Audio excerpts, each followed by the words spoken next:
Happy Friday, and hey, it's the big mother. Nah, you know the rebrand. It's the big baby, and I'm back on a Friday. So if you stayed in tonight, you didn't want to go out and have a good time when you're on the West Coast, and yet too early for you to go to a house party because the bars and clubs should be closed still. Come and tune in with the big baby. We're going to talk about a little bit of mental health, generational trauma, and feminism today. But before that, I want to open it up with this right here. Most of us will acknowledge that our history books were wrong. The history that we accepted as truth for so much of our life, we now look at and say, nah, that ain't it. But what we have not yet done is accept the counters to that history as fact. And don't get me wrong, I don't think everything that I was taught in school was wrong. I don't think, I think some of it comes from a certain perspective, and each thing is different from each perspective. But the important piece is that we question it. We should open these questions. We should always question what is given to us. And no person, no group is above being questioned. And this week, Deshaun Jackson of the Philadelphia Eagles has come under fire for comments that he retweeted on Twitter this week and some stuff that he talked about on Instagram. And I'm not going to get into the individual comments that he made. I'm not going to speak for him. I don't even want to speak about him. But what I do want to do is take what he did was and provide a teachable moment. I wouldn't even call it a teachable moment. I want to ask some questions. So his statements came off as anti-Semitic.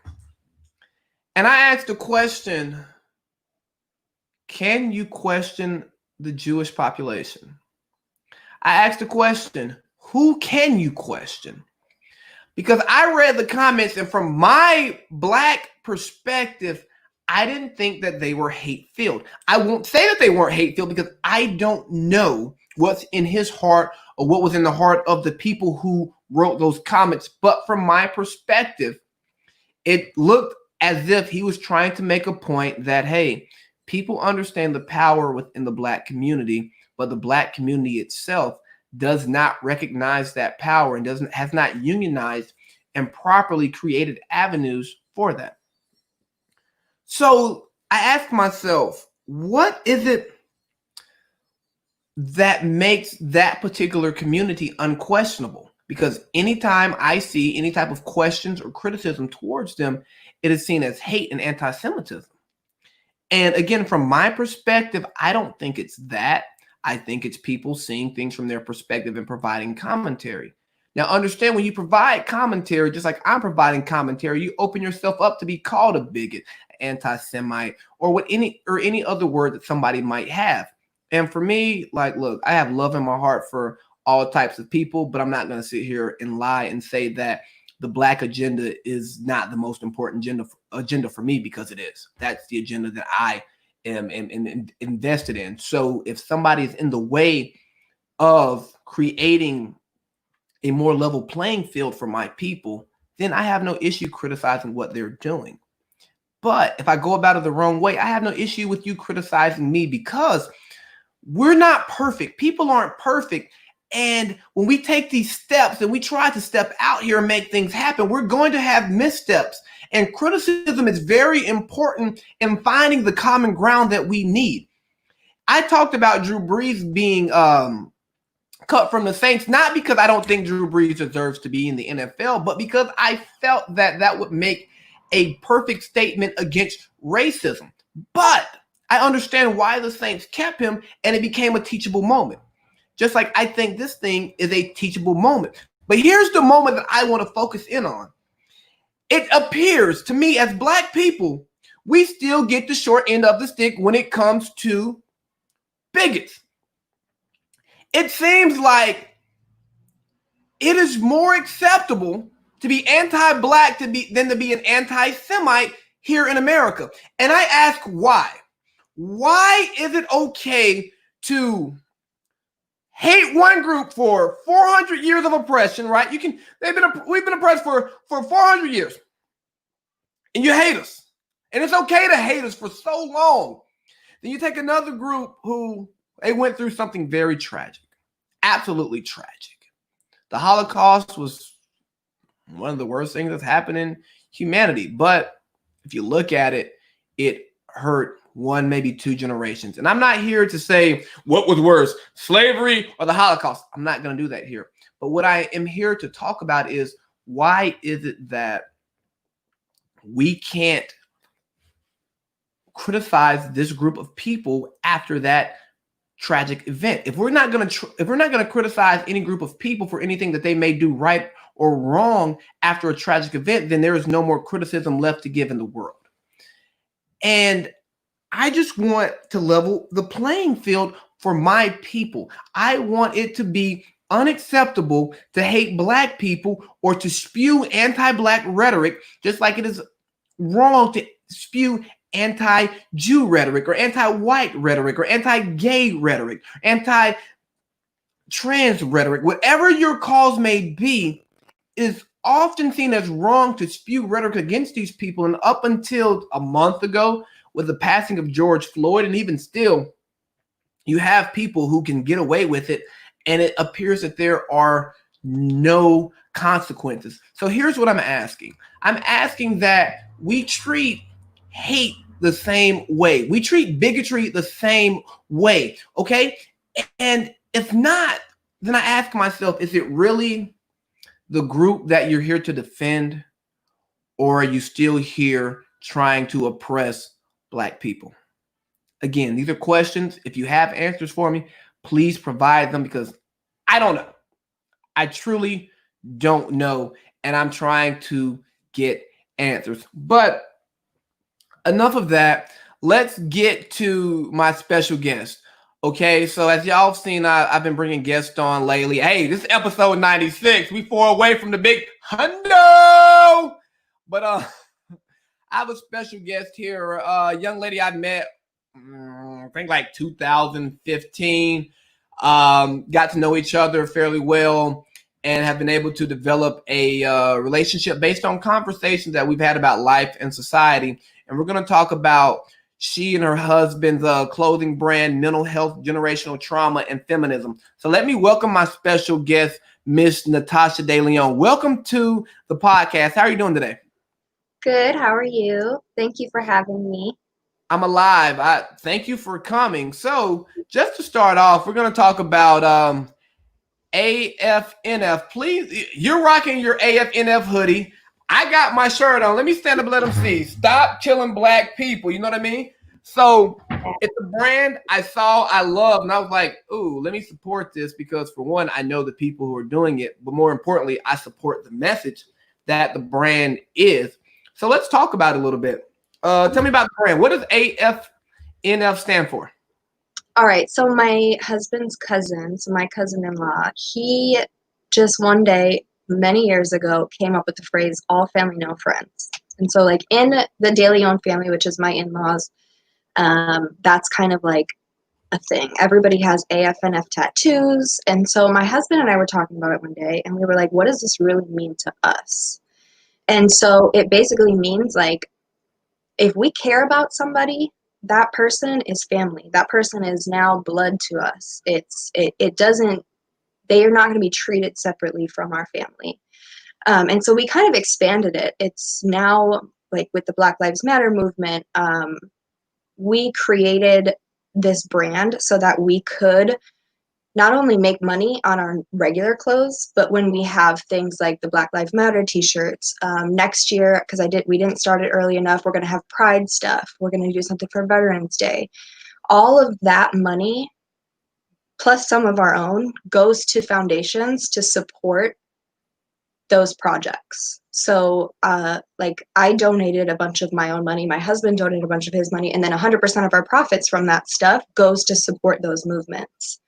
So that ties in with our brand, because we're not like when it's time to fight for Black lives, we're going to be there to do that. When it's time to fight for LGBTQ plus, we're going to be there to do that. When it's time to fight for veterans because 22 die every day of suicide, we're going to be there to do that. And so we didn't only want to like support those things vocally, but with money as well. So people don't just give money away in this day and age. So we're giving them something and then we're donating all of their money to this brand. I mean, to this whatever project it is.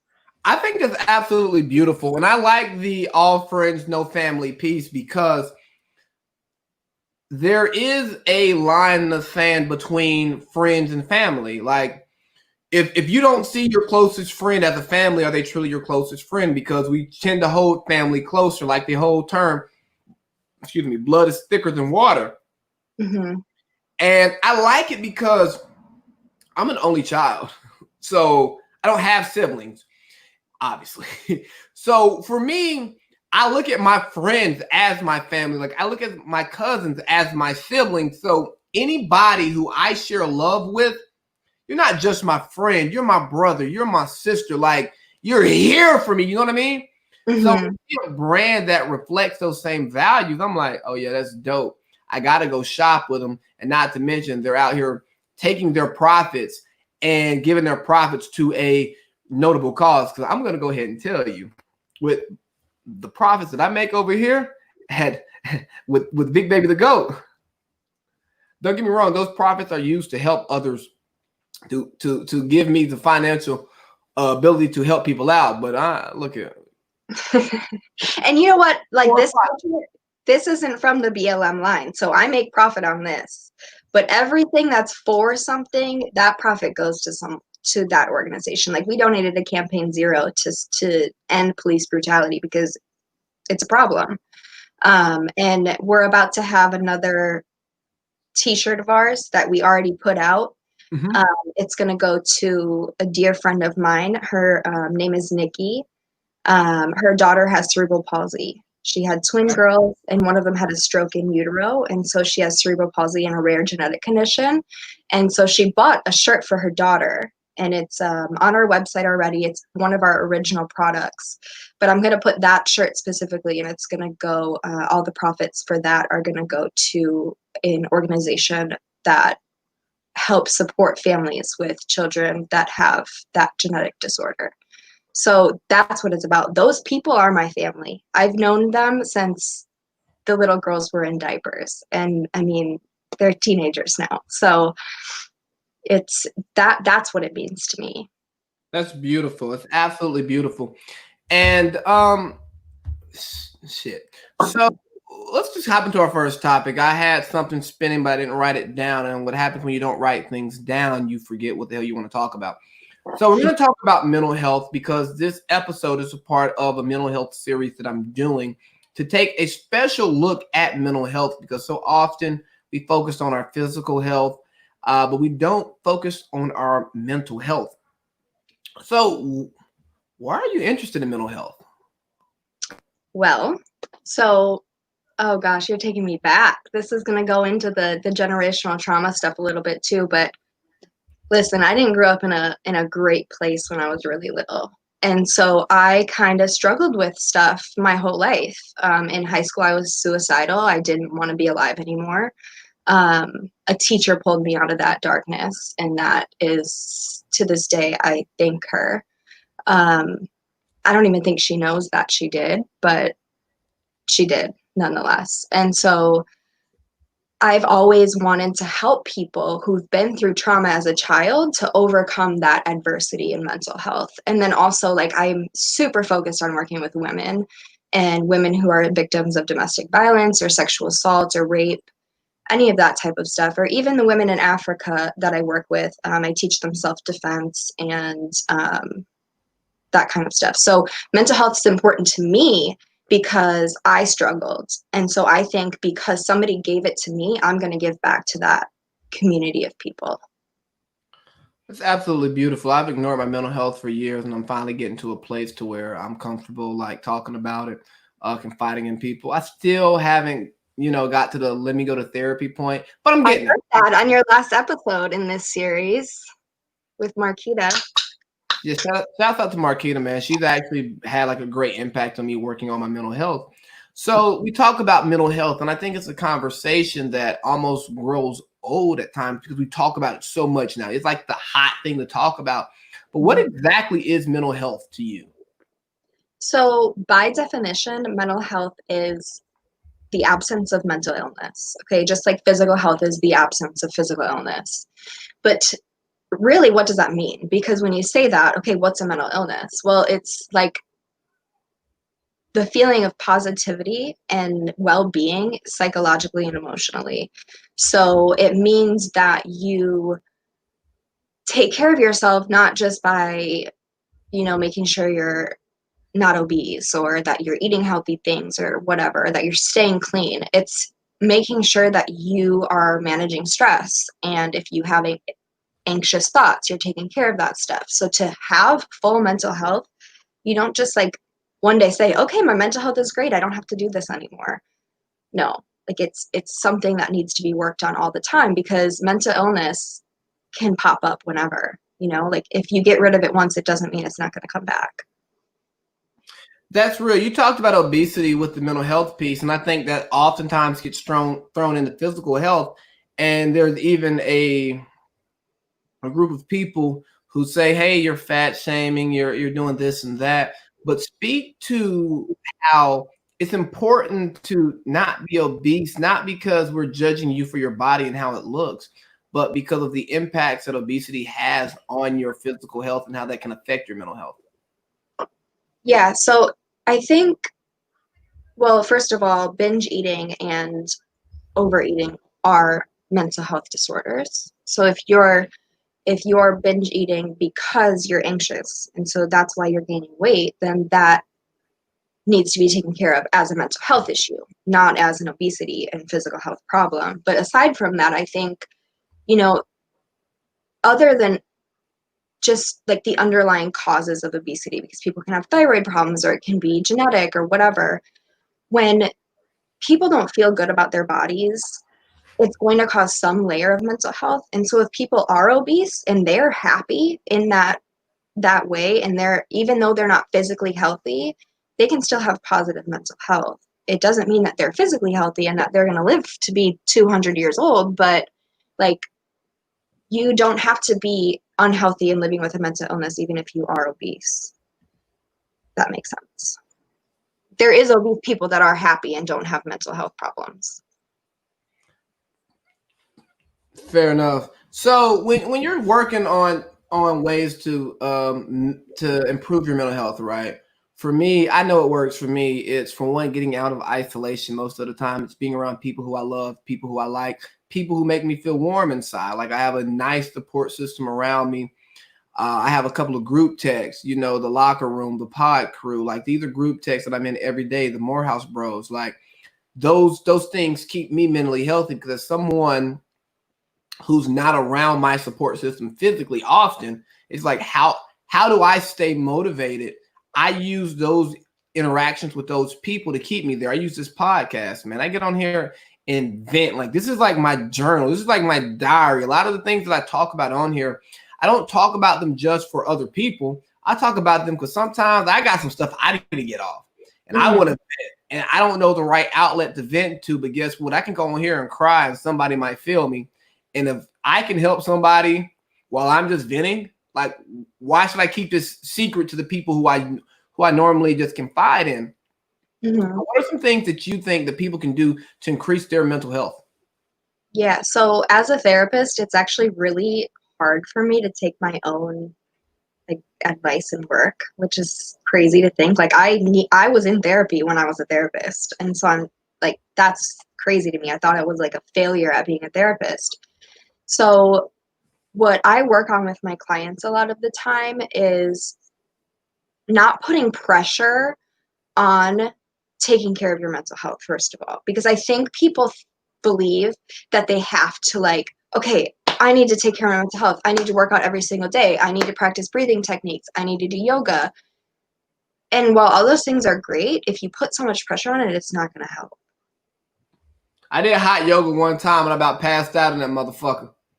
It's hard. I hate hot yoga. I like to do yoga on YouTube where nobody's watching.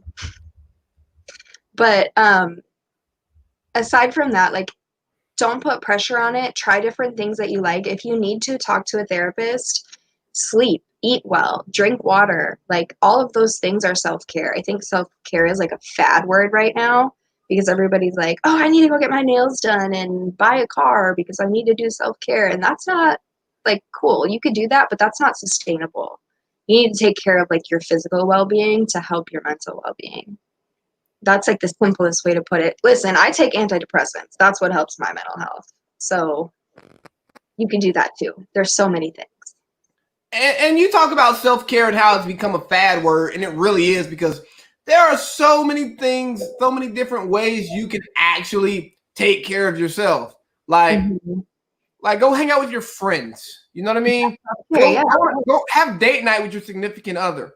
If you have kids, go play with your kids. Put the phone down, put it in another room, put it on do not disturb, and go focus on people who you care about. Have intentional conversations with people. If you like long walks on the beach, go to the beach. Go watch a sunset. Do whatever it is that makes you happy. Take your kids to daycare. That's what I did today. I only worked half a day today, and I took my kid to daycare anyways, and I got some alone time.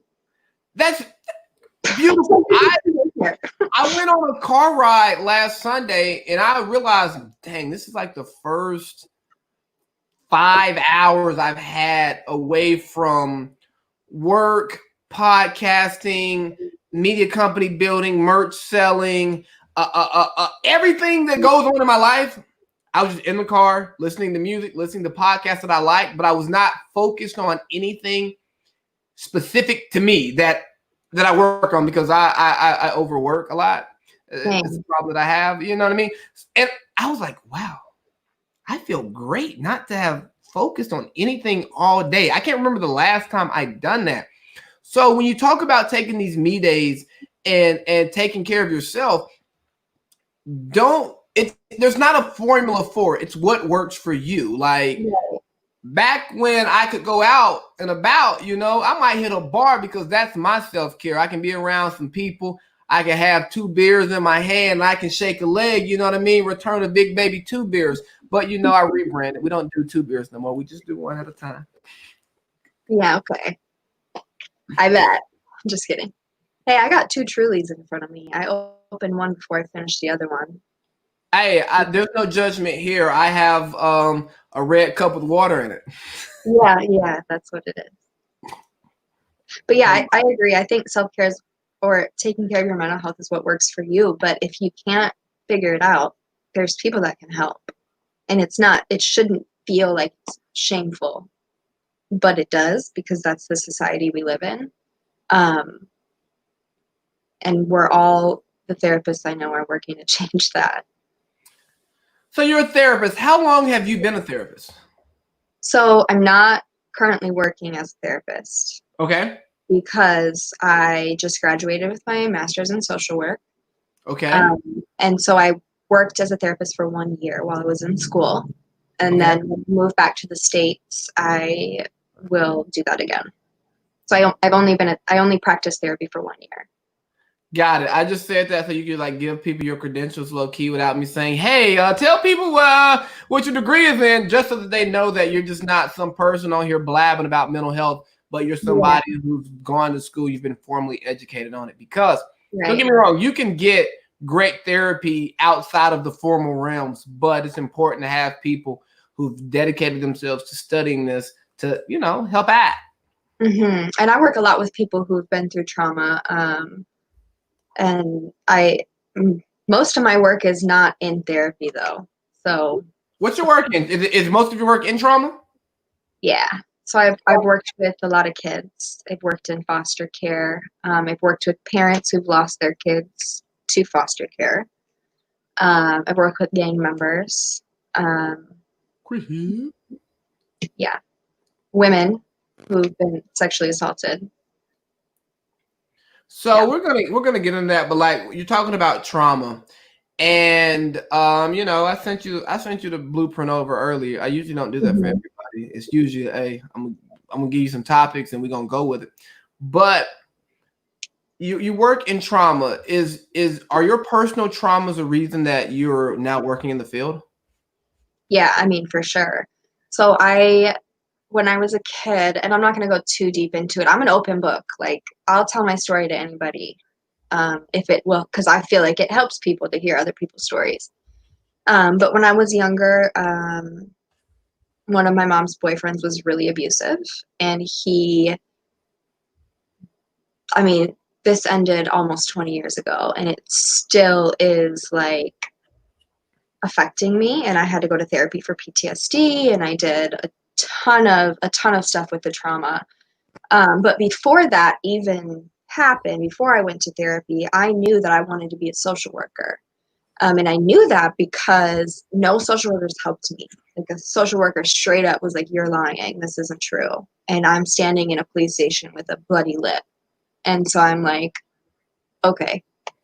So I've always wanted to be that change. And so I worked my first entry into the social work field. I was a child advocate for kids in foster care. So I was like that, because I didn't have a degree. And so I was that in between person between the child and the social worker. So I was like here.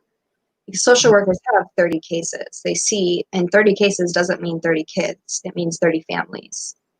And so I had one case, 2 boys, and then I got another case, just 1 girl. So I had 3 kids. I could pay a lot more attention to them. And I loved that. That was amazing. And then I worked at a group home with teen boys. Most of them were in gangs. Most of them didn't have families. All of them were severely emotionally disturbed. And that was the hardest job I've ever had to leave, because that job broke me. That job showed me, like, this is what I'm meant to do for the rest of my life. It's beautiful that you found your passion, and you're talking about what pulled you towards the social work and the many cases that social workers carry. Do you think social workers are overworked?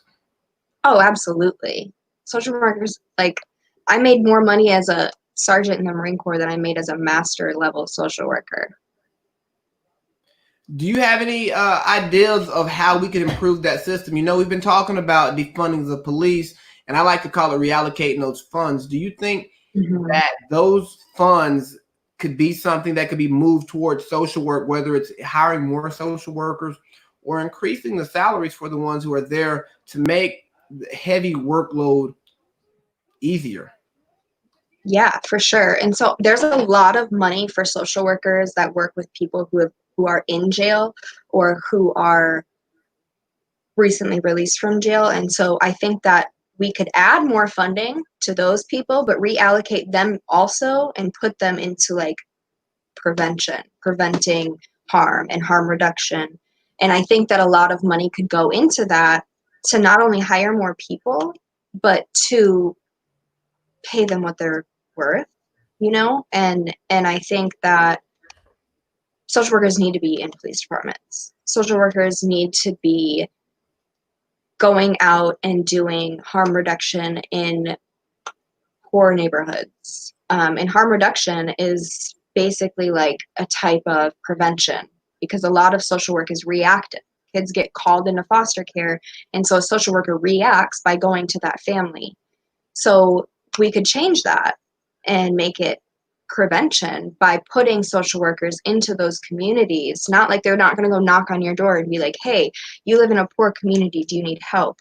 But if there's red flags, if kids are showing up with the same clothes on all week, or, you know, a high school teenager is carrying a gun to school, like, the social worker can come in and be like, "Hey, let me help you figure this out before you get in trouble." You know what I mean? Absolutely. And I just think it is, you talk about preventative actions, right? And I think that's one of the things that we miss, like in our system, period. We see the red flags, but we ignore the red flags until we get the result that the red flags are telling us are going to happen. And then what ends up happening is a person becomes a criminal. And it's like, well, hold on. This person became a criminal by circumstance. Again, we all make decisions. Don't get me wrong. But Mhm. what around us drove us to these decisions? And oftentimes, early intervention will stop these people from making these decisions. I'm a child of my mom's a registrar out of school. So for people who don't know what that is, she works in the records office. So she manages records, which when you're trying to go to college and you need your transcript sent here and there, she's the person who sends it. She has your test score. She has all your grades. So with that career, she understands what a good student looks like on paper and what a bad student looks like on paper. And because she knew that, she ensured that I knew what it took to be a good student on paper while I was matriculating through high school.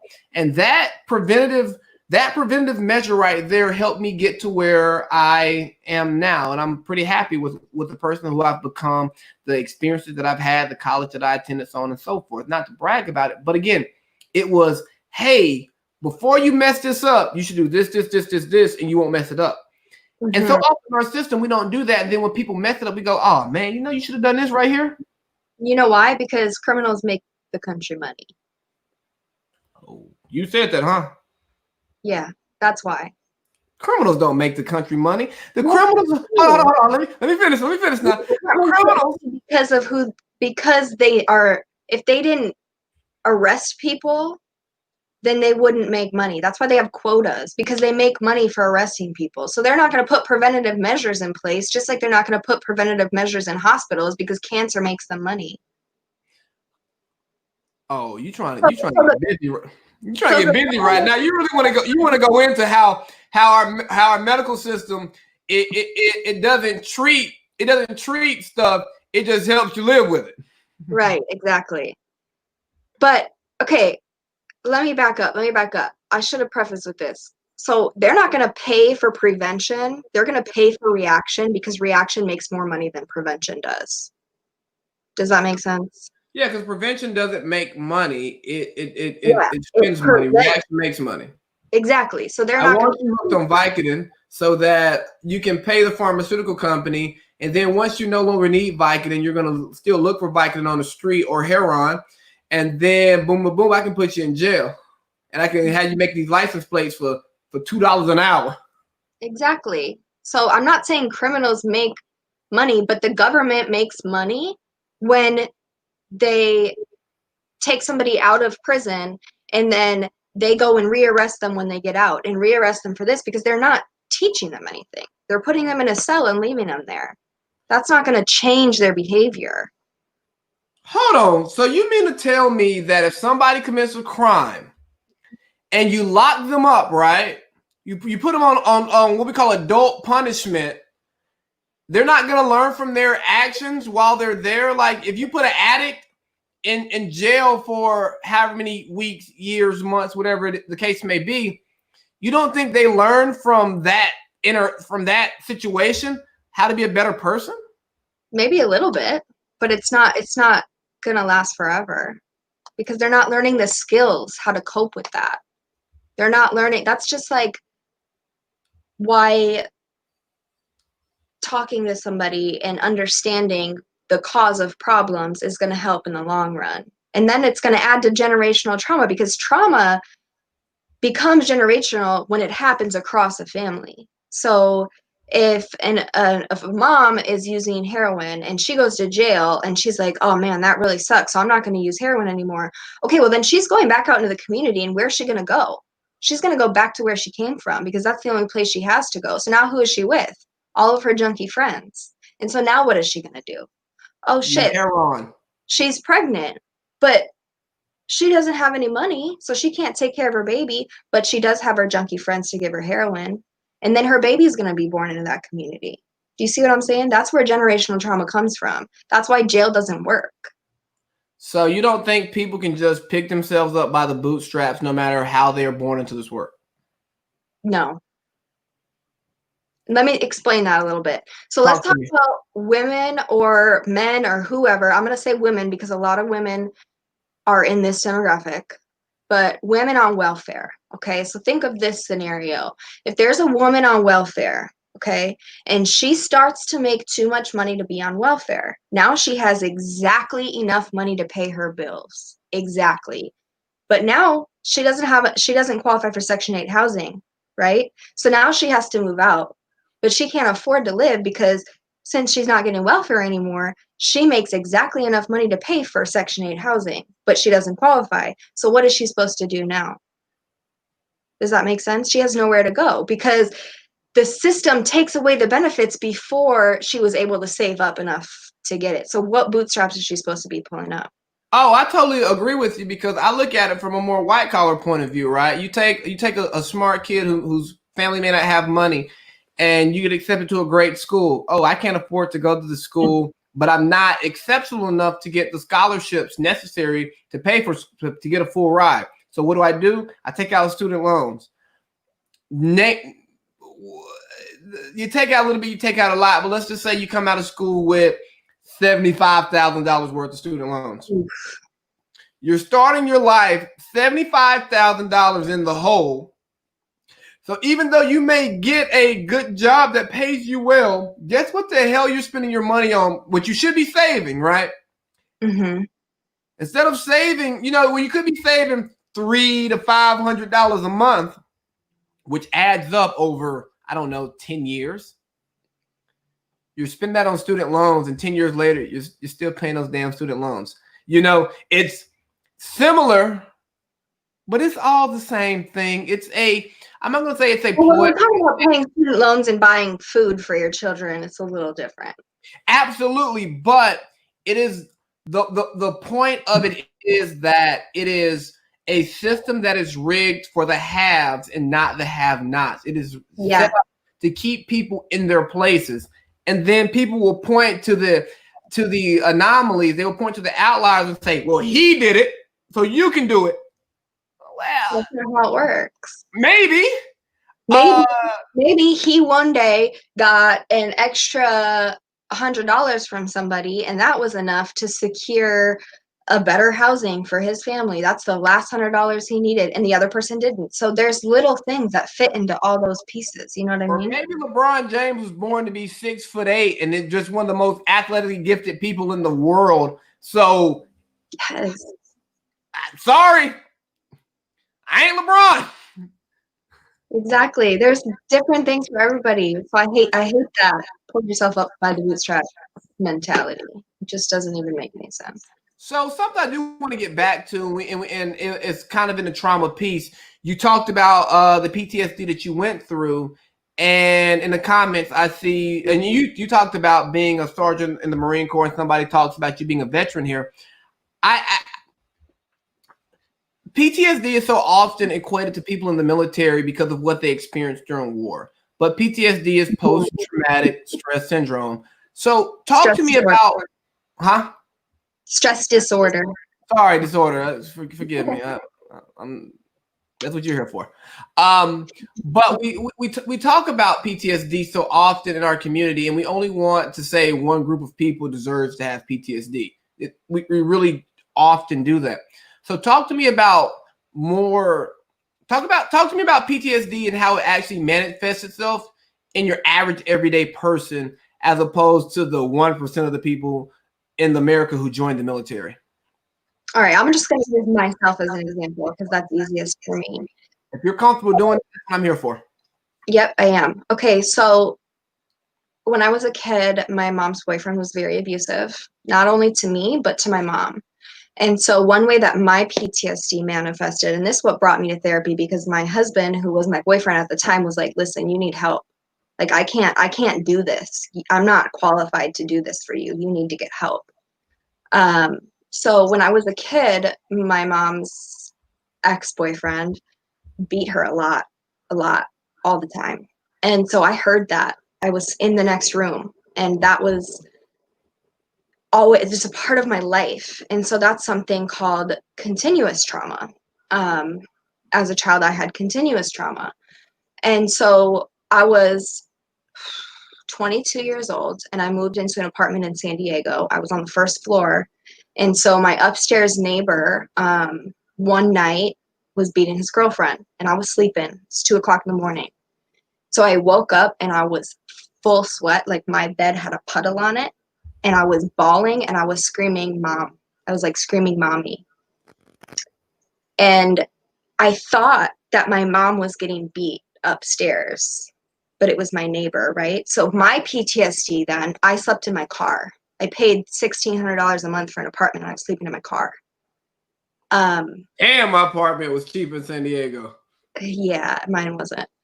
And then I was having to be on FaceTime with my boyfriend anytime, my husband now, but anytime I was in my apartment. I could not be in my apartment without it. I could not take a shower at my house. I had to shower on base.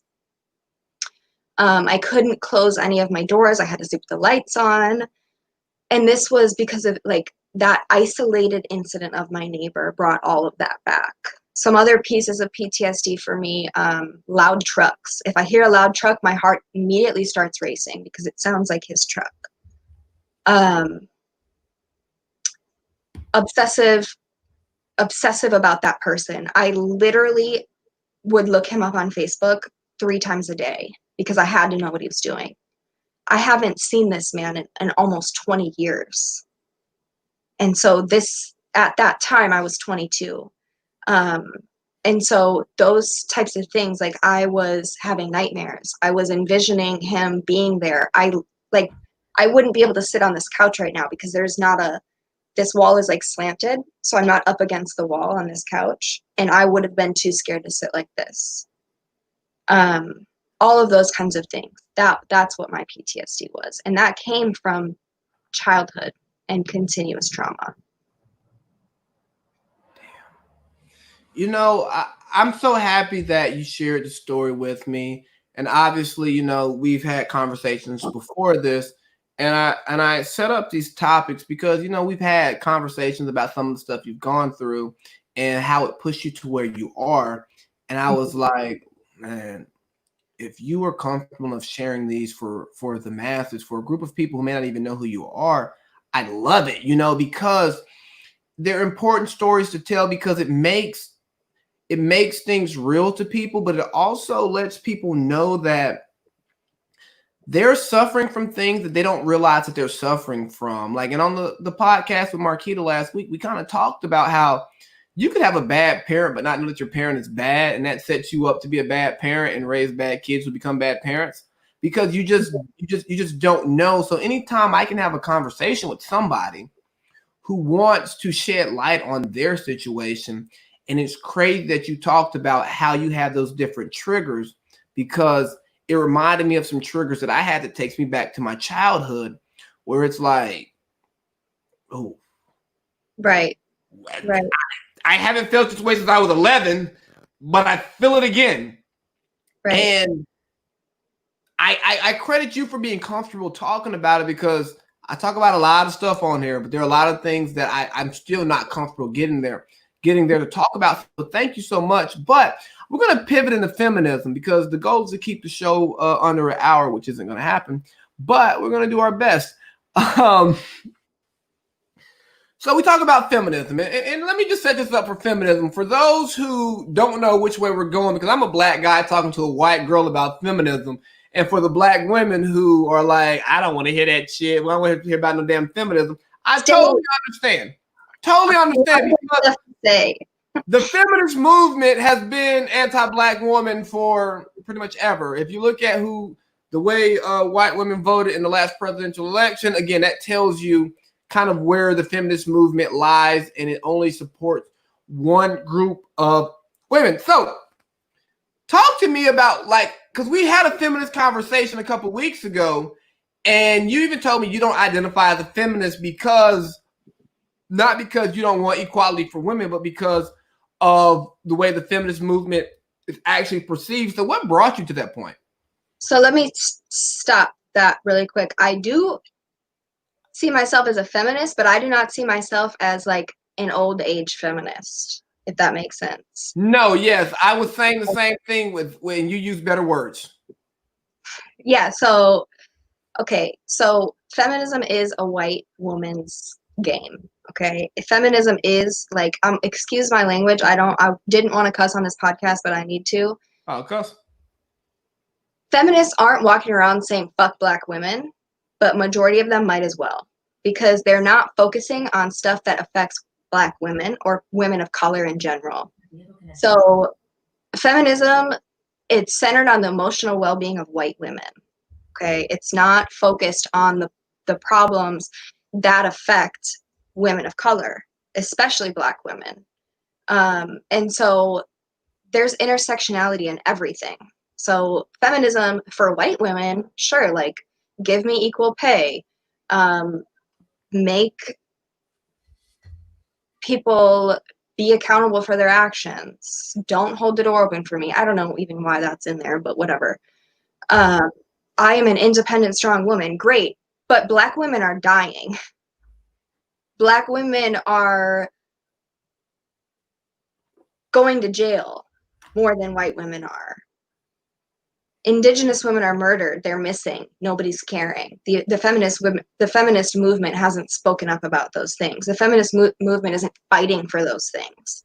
The feminist movement is fighting for people who have money and people who are not underprivileged, if that makes sense. So It that sounds like the feminist movement is giving out cracker crumbs that I be speaking about. A lot of things are geared towards comfortable change exactly.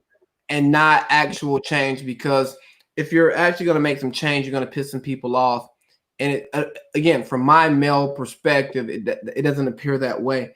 But you started talking about some of the things of Black women, and you get into the healthcare piece. And I've read about some of the issues that Black women have just overall in healthcare. Mm-hmm. And I told you, like in pre-production, we're going to talk about this, but also like I'm going to ask you what makes you qualified to talk about this, because there are going to be some people who say, well, who the hell is she? She's a white woman. She don't know what the hell we go through. But before we even get there, I'm a person who thinks that you can empathize with somebody. You can understand what they're going through without experiencing it. It's just like a great coach who may not have played the game at a high level. Same thing. You can see something, you can analyze it, and provide intellectual input on it. So we just look at the maternal health care. And from the stats that I have, Black women are 2 to 6 times more likely to die from just giving birth. That's true. Than white women. And they're half as likely to be offered pain medication. So an epidural. I was offered a pain medication while I was on the phone with a doctor asking if I should come to the hospital. That doesn't happen for Black women. And they have a 40% higher chance of mortality with other medical conditions that aren't even childbirth. So again, like this is not my field of expertise, right? Because I'm gonna be honest with you, I'm a man, and there is some selfish stuff that I have where I focus on issues that affect me. But I also understand it's important to talk about these things, and for me to learn. Like I want to learn so I can be a better advocate, because at the end of the day, like I don't know if I'm going to have a son or a daughter, but no matter who I end up with, I'm going to be raising a Black girl. If I have a girl, I'm raising a Black girl. So, and you have a Black mama, so it still applies to you. Oh yeah, I do got a Black mama. Shout out to Sharon, Mom, I love you, even though you ain't listening. She'll listen to my podcast because my mom has not heard me curse. Uh-oh. Yes. You better not listen to any of these episodes, and especially not the early ones. She listens to none of my podcasts. Like she does not want to hear me in that light, but she is aware of the rebrand and she's proud of me for cleaning up my act. But let's just talk about some of the issues with Black women in the medical system, because I've read into it some, and I've seen where it dates back to slavery, where doctors believe that Black women have a higher pain tolerance. Not only that, they believe that Black women can't feel pain. That's what it was. That the doctors that performed all of the reason why we have what we have in gynecology and childbirth and all of that and maternal health care is because of Black women. Black women died and Black women suffered because the doctors believed that they couldn't feel pain. You know, that's not only did they believe that they don't have that they have a higher pain tolerance, but that they can't feel pain at all. And, that's why when they get to talking about this COVID vaccine, no, I'm not taking it. You got to be out here running for a couple years before I take it, because y'all have used black people as your test dummies for far too many medical things. I know about the Tuskegee. There's more than just a Tuskegee experiment that we talk about. Y'all ain't injecting none of that in me. Nope. I'm Don't. gonna find somebody else. It's a black woman has a safer chance of giving birth in sub-Saharan Africa than they do in America. That's wild, because Americans will tell you that sub-Saharan Africa is like the worst place that you could ever go, you can ever be, and it's crazy you say that because I've never been there. Africa is the best place in the whole world, but that's another project. But Lon, we can talk about it for a little bit, because I've lived internationally, you've lived internationally, and what happens is America acts like there's no propaganda here. And you leave America and you go, oh wow, people speak English. And they don't speak bad English either. They speak like good English, where you can understand them, and they even understand slang. I can swipe my Visa card here, no issues, no problems. I can pay US dollars here or whatever the local currency is here, depending on the country. And all this stuff about these countries that y'all tell me are crazy are just absolutely wrong. I spent a year in the Middle East, and I probably locked my door 10 times. And there was never a fear of anybody doing anything. My husband always yells at me because I never lock the door. Like, I'll go to sleep and the door's unlocked. He's like, did you lock it? Sorry. But yeah, I feel you. Like, no more locked doors. No more. I don't be locking doors either. I do here. Well, yeah, I do here too. Somebody run up in here. I ain't got the stick because I live in California, and you know it's illegal to have a gun. Yes, but yeah, I think people should go to Africa at least once. It's the best place ever. Go to Ghana. They let niggas in. They don't have what we have, but they have so much more than that. But anyways, back to healthcare. Like I was saying, like 4 times higher death during childbirth, 40% higher chance of mortality with cancer. Because Black women are not believed in healthcare. It's women in general aren't believed, but that goes along with privilege, right? Like the levels to privilege. Well, yeah, because people don't believe women because women be lying all the time. That's why don't nobody believe a woman, because y'all just be lying. Oh, shut up. You know what? A doctor told me in Togo, the doctor, I obviously can't disclose his name, but he was like, there's no way you need to have surgery, whatever, like just go get it looked at and nothing's wrong. And I just had surgery two months ago. So it's that mentality of like, I had to go to a female doctor so that I could be understood. But if I'm having that problem, I know that if it was a Black woman having that problem, she would be having that problem to far more of an extreme than I was. And that is disgusting. That is a problem in healthcare. So based on the relationship I've developed with you, you are obviously an ally. And why? Why do you care about matters that relate to Black people when you shouldn't have to? I don't think you shouldn't have to, when you don't have to. Mm-hmm. So I actually sat in a professor's class from the University of Wisconsin, Beloit.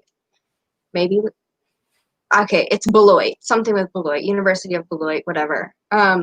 She teaches classes on whiteness and racial discrimination and all of that. So the Department of State held this class seminar for us last week, and it was voluntary, but I went, and she actually said that we should call us accomplices, not allies. Because you have to be an accomplice to fighting for change. So that doesn't answer your question, but I'm just throwing that out there. So we're here to learn accomplices instead of allies. I like it. Let me write that down so I can take that to the drawing board. Yeah. So she basically said, like, everybody has a race. So you can't be an ally when you also have a race. You're an accomplice to fighting for someone of a different race. So, okay. I have always wanted to help people who are vulnerable. That's just me. I've always wanted to. First, it started with kids. Then I work with kids, and then I wanted to work with adults. And then I worked with drug addicts, and I worked with people who suffered trauma, and I've worked with a bunch of different people, cancer survivors, gang members, whatever. And so it's not specific to Black people that I want to help. It's anybody that needs it, like LGBTQ, anything. And it's not that I don't put my passion into everything, but I think that we're fighting this fight together, and the people that are fighting against Black people and accomplices or allies, whatever you want to call it, are fighting so hard to knock us all down. And can you show your t-shirt though? I think your t-shirt is so important for what we're talking about right now. It's actually hot in here, so I'll take it off. It says, if you aren't mad, then you aren't paying attention. But that's just me and my personality. My son, we have a 16-year-old son. He said to me, or he said to his friend the other day on the phone, he was like, oh yeah, don't talk bad about drug addicts because my stepmom loves drug addicts. And I was like, it's not that I love drug addicts. It's that I will always fight for anybody who is facing any type of injustice. That is me. It doesn't matter. Like, if you ask my husband, he'll tell you, like, any population that I'm currently in is the one that I want to work with because I want to make change wherever I can. And that's just my personality. I also have a Black husband and 2 Black kids. My daughter is not going to face the same discrimination as my son because she looks white. She has Black culture, but she is going to have white privilege because she looks like a white girl. But I still, like, I'm not saying because I have a Black husband, I need to fight for this, but I would fight for it anyways, if that makes sense. No, it makes perfect sense because, again, I knew you before you had a Black husband, and we've had these conversations we're having on the podcast. It's not the first time we've had the conversations. Right. So that's why I was more than comfortable bringing you on here. That's why I bought the shirt to support the brand. And let me tell you, the thank you card and the promo, that was absolutely beautiful. Great customer service. I tell you, I really appreciate it. I was telling the woman about it, and I was like, this is right here. This is great. This is what makes you want to go back and buy more from people. But I think it's interesting you talk about being a person who cares about the communities that you work in. And if we want to strip away race, gender, sexual orientation, colors, sex, whatever. You want to just strip everything down to, if we all look like gray blobs. I don't know if you ever watched the Fairly Odd Parents. There was an episode where Tim wished everybody looked alike and everybody was a gray blob, right? If we were all gray blobs and we worked on doing what was best for our communities, I'm willing to say 75% of the problems we wouldn't have. Now, we will still have some problems because what might be best for my community may not be best for your community, but then that becomes what's best for the entire ecosystem here, and then we get to that compromise. Mm-hmm. And I appreciate having someone like you in this world because it gives me hope, right? Because, again, you're raising Black kids, you have a Black husband, but it didn't take that to get you to this point to wanting to be an ally or an accomplice, whatever you want to use to describe what you are. And so for me to you, thank you. Thank you so much. And I appreciate it. I think that causes me a lot of trouble in my life because I don't have as many friends as I used to. And I don't care. I don't want to be friends with people that are against what I believe in. But I think it's more important than being friends with somebody. If that makes sense. I mean, it's all friends, no family. So if you ain't my family, then fuck you, right? All family, no friends. Oh yeah, all family, no friends. I fucked that one up, but y'all know what I mean. All family, no friends. If you ain't with the fam, then fuck you. Exactly. Even if you are with the fam and you think that you're better than someone because you're white, then also fuck you. Because you ain't part of the fam. You just one of them. You know what I mean? Right. But look, man, this has been absolutely amazing. This has been a great conversation. Is there anything else that you want to speak to the audience about before we shut this thing down? Yes, we forgot white privilege. I have something really important to say. Yeah, we did. And I got it in my notes, and I'm looking at the time. So just like 5 more minutes, please. We can do 5 more minutes. Let's talk about white privilege a little bit, because I think white privilege is so important, because so many white people don't realize that they have white privilege, and not because they're racist, they're bigots. It's because they are so used to experiencing things from a place of privilege. Like there's this meme going around on Instagram yesterday, that I reposted about Amazon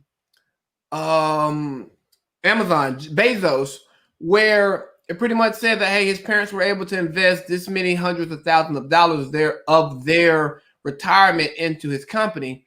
Mm-hmm. And that's what we talk about when it comes to the 400-year head start. It's like, I ain't got no family member who has that much equity in anything, not to be able to do that. Not to say that I come from a family of people who aren't hardworking, because I come from a great hardworking blue collar family and a lot of self-made business owners, mm-hmm. But they didn't necessarily have the education or to turn their money into more money. Like a lot of people in my family, they put it in their savings account or they put it under the mattress, and they don't actually invest it to make their money grow. Why? Because they either don't trust banks because they lived during the Depression, or they just don't trust the system. And little things like that are the subtle pieces of white privilege that people don't talk about. Oh yeah, we're gonna go more than 5 minutes, but we're gonna talk about that woman conversation too. Yeah. So we can't. Hey, right. I need you to talk for like 2 minutes, because I gotta piss. All right, so I'm gonna talk about white privilege while he goes away. Okay, a lot of people say white privilege is bullshit because they pulled themselves up by the bootstraps and they became something great and made it through college on their own, and they came from nothing. Okay, so I'm gonna put this in perspective. I grew up in a trailer park, in an apartment, and then when I was a little older, my dad got really successful, but I was still made to work for things, and I'm so appreciative of that every single day, because I don't lean on somebody else for support. I was independent. But I still have more privilege than if a Black woman or a Black child grew up in the door next to me in the trailer park, and she still made it higher than I did, because the color of skin determines privilege, whether we like to think it does or not. It gives white people have more opportunities than Black people do. Doesn't matter how much money you don't have as a white person, because there's levels to privilege. Read the book Bad Feminist. It talks about it in like the 2nd chapter. Levels to privilege. A Black person in a poor neighborhood has less privilege than a white person in a poor neighborhood. A Black woman in a poor neighborhood has less privilege than a Black man in a poor neighborhood. A white woman in a rich neighborhood has more privilege than a Black woman in a rich neighborhood. It doesn't matter where you come from. The color of the skin does determine the level of privilege, because you're going to get different opportunities. You're going to be judged by somebody because of the color of your skin. If I filled out a job application and my name is Sarah and I have less qualifications than somebody named Latricia, and she's more qualified than me, they're probably not even going to look at her application, because her name's Latricia and my name is Sarah. It doesn't matter what color of skin she has, but that's her name. So they're going to judge her based on that. And I have a dear friend who, hopefully she listens to this, named Shanika. And we were in the Marine Corps together. We were the same rank, or actually I think I was a sergeant and she was a corporal at the time. But even when I was a corporal and she was a corporal, I got more opportunities than she did. And that was a learning point for me when she called me out on that. And she told me that I got more opportunities than she did because she was Black. And like being an ally or an accomplice, and that's a learning experience. You never stop learning. Like somebody could tell me, like when she told me that that was an eye-opener for me because I didn't even realize that, because privilege is there whether you realize it or not. And so I just think it's important for white people to shut the fuck up and stop saying that they don't have privilege, because you do. I don't care who you are, you have privilege. So when you were confronted by your peer about your privilege, why didn't you go on the defensive and say this doesn't exist? Like, what about it made you actually want to sit, like, take a step back and be like, oh shit, I do have privilege? Like, damn. Because when you hurt somebody and they tell you you hurt them, you don't get to tell them that you didn't. Does that make sense? I mean, it makes sense to me because I'm a rational human being. But like, that doesn't make sense to a lot of people. Okay, so if somebody feels that you've done something to them, that is their feeling, and you need to take responsibility for that. I can't change the fact that I'm white, but I can acknowledge that my whiteness has made me have more privilege than my sister who is Black. And I am the type of person I'm empathetic. I have empathy. There's a lot of people that don't. But you know what? She is not going to just tell me that for no reason. So I believe her.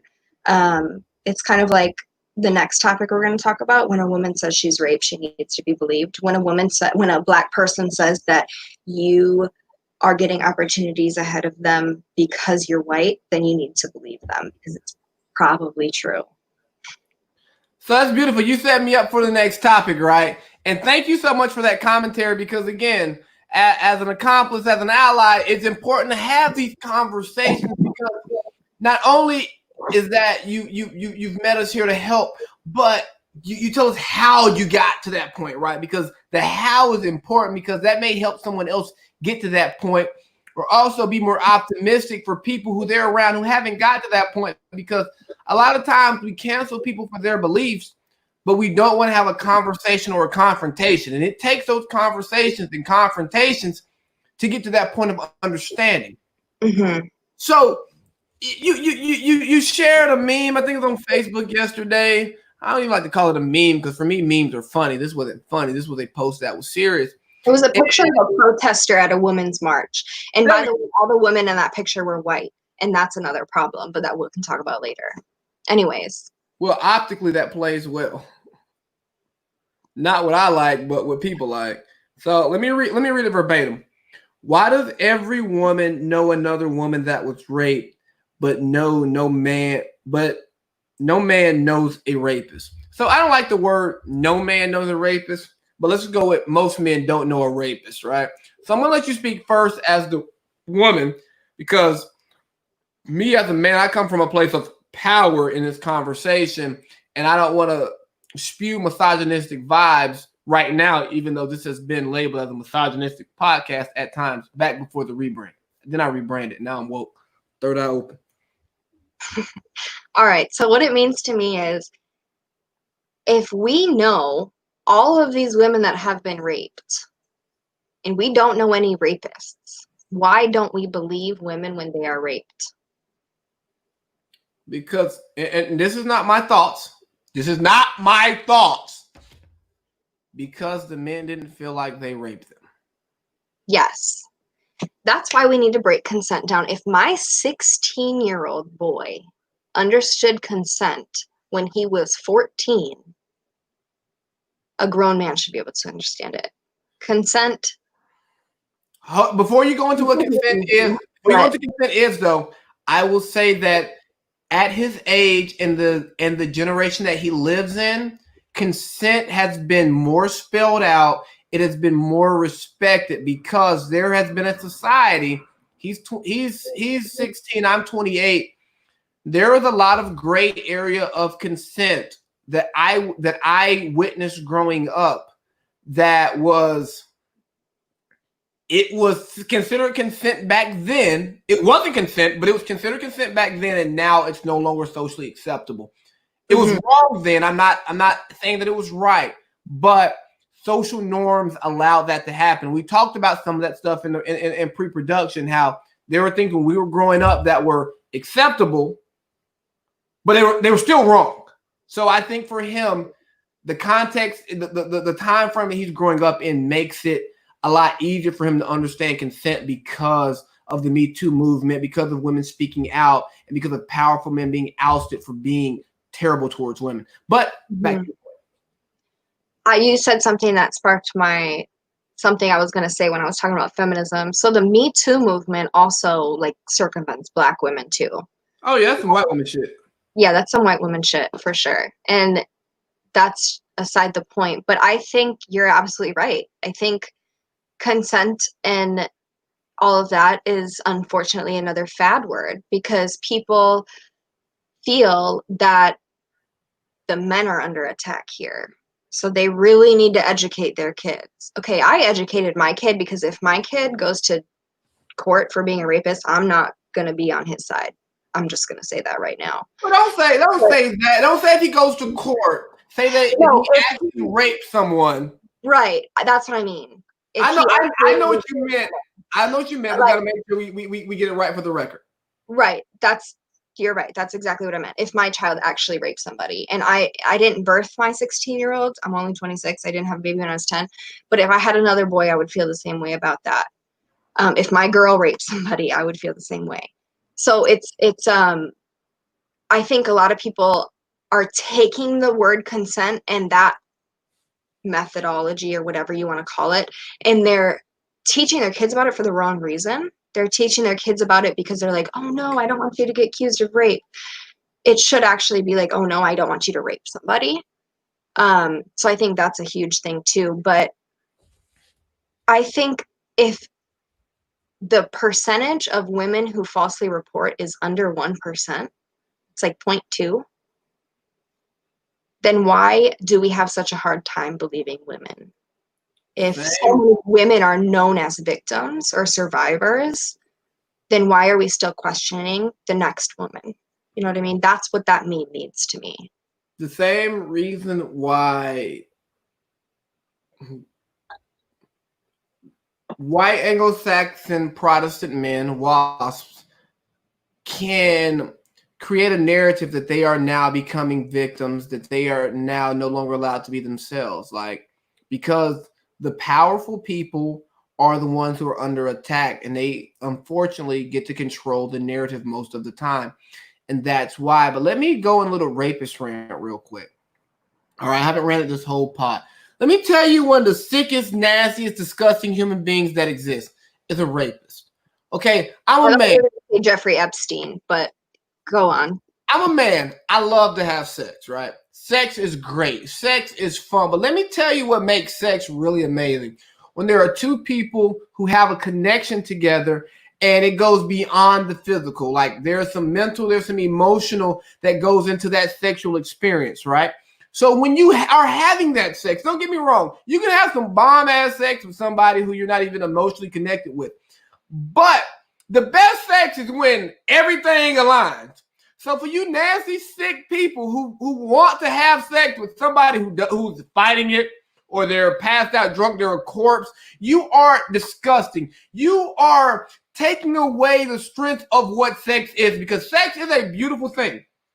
I don't care what your religion is. You can go on wait till marriage. That's fine. You can wait till marriage, and that's a beautiful thing too. Or you can just fall for somebody and y'all can have beautiful chemistry and y'all's bodies and y'all's minds can align and y'all can have absolutely amazing sex. But for you people who are out here taking advantage of that, taking one of the most beautiful and sacred things, at the end of the day, like we got to have sex to keep our population alive. And for you to ruin that for somebody, for your own personal gain, you are absolutely disgusting. You are the worst type of scum of the earth. And I mean that wholeheartedly. I'm not here for some women brownie points and Me Too points, because most dudes who want to talk about, who are female sympathizers, a lot of times they do that shit just to have sex with women. And y'all some nasty, dirty motherfuckers too. So for anybody listening, please, no means no. Ask for consent. At this point in my life, I make it awkward. I'd be like, hey, can I have sex with you? Yes or no? Just because It's that serious to me because I'm not playing about no consent. Because if you don't want to have sex with me, I don't want to beg you for this. I don't want you to begrudgingly have sex with me. I want you to be in tune to this experience because if you want to do this, oh, it makes it so much better. If you just like land on your back like, oh, fuck it, I might as well just do it with him. And then ain't nobody having no fun. I could have just rubbed it out and called it a night. No means no, and no is a complete sentence. Nobody needs to give no explanations. And you know what else pisses me off about rape and sexual assault and people talking about it is, well, she shouldn't have wore that. Let me tell you another thing about me.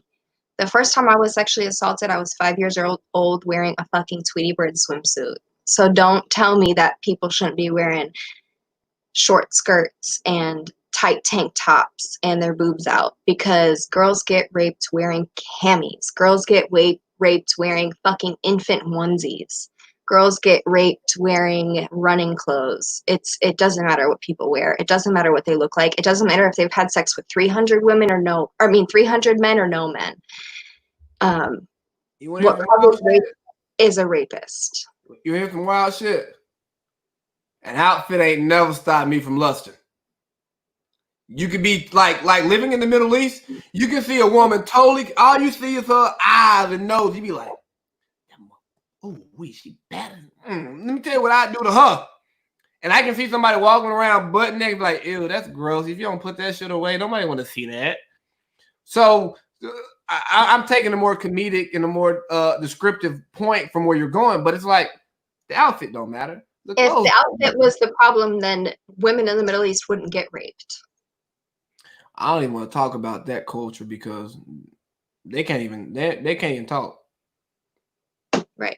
All right, that's for another day because we're at an hour and 16 minutes. Exactly. But look, man, this has been absolutely amazing. Like, I've thoroughly enjoyed this conversation. Look here, do not log off before, like, as I sign off, right? We'll have a little recap once I end the podcast. Hey, thanks for everybody who's listening. Shout out to you, Natasha, for bringing a nice listening group, a nice following. I hope you all don't just listen to this one podcast. You listen to more. The link will be out for where you can find it on iTunes, Spotify, YouTube, and all of that stuff. I have that out shortly, and I'll make sure I get that to Natasha so she can publish that as well.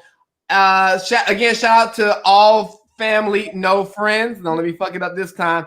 Shout out to that brand, man. They're doing great things. I totally support it. I support you. I support what you and your husband are building. It's absolutely amazing. Thank you so much for coming on the podcast. This was a great conversation. Big baby, yeah!